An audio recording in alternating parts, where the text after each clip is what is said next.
دوستو انبیاء علیہم السلام اسلامی معاشرے کے لیے مثال ہے نا، بلکہ یوں کہنے مومنانہ معاشرے کے آسمان کے ستارے سیارے یہ انبیاء علیہم السلام ہیں۔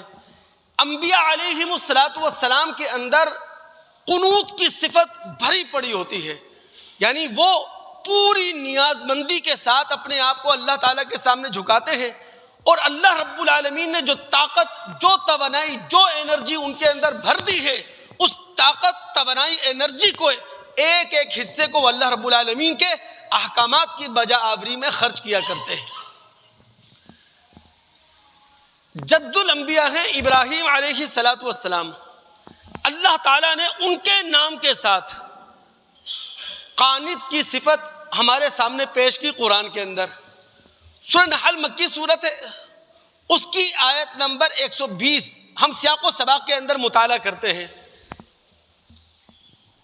ابراہیم علیہ السلام کو اور ابراہیم علیہ السلام کے نام کو اپنی بدعات کی سند کے طور پر پیش کیا کرتے تھے یہود، نصارہ اور مشرکین، بلکہ یوں کہہ لیں یہ تینوں گروہ اپنے حلال اور حرام کی سند بھی اگر لاتے تھے تو ابراہیم علیہ السلام کے نام سے لاتے تھے، کہ جس چیز کو ہم حلال سمجھتے ہیں یہ ابراہیم کی شریعت میں حلال ہے، جس چیز کو ہم حرام سمجھتے ہیں یہ ابراہیم علیہ السلام کی شریعت میں حرام ہے۔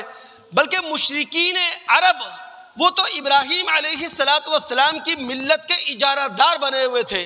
اس پورے پس منظر میں اللہ رب العالمین نے ابراہیم علیہ السلام کا صفاتی تعارف پیش کرتے ہوئے کہا ان ابراہیم کان امتن، ابراہیم علیہ السلام اپنی ذات میں انجمن تھے، ابراہیم علیہ السلام اپنی ذات میں ایک ادارہ تھے، قانتا للہ، اللہ رب العالمین کے مطیع فرما تھے، اللہ رب العالمین کے احکامات کے سامنے وہ اپنی ساری طاقتیں لٹا دینے والے تھے، اپنی ساری توانائیاں نچھاور کر دینے والے تھے۔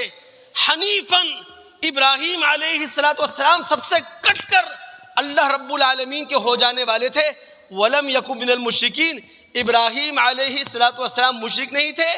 شَاكِرًا لِأَنْعُمِهِ، ابراہیم علیہ السلام اللہ تعالیٰ کی نعمتوں کے شکر گزار تھے۔ تو انبیاء علیہ السلام کا جو معاشرہ قائم کردہ ہوتا ہے وہ قنوت کی صفت سے لبریز ہوتا ہے۔ اللہ رب العالمین اس صفت کو اپنے اندر پیدا کرنے کی ہر مسلمان کو توفیق عطا فرمائے۔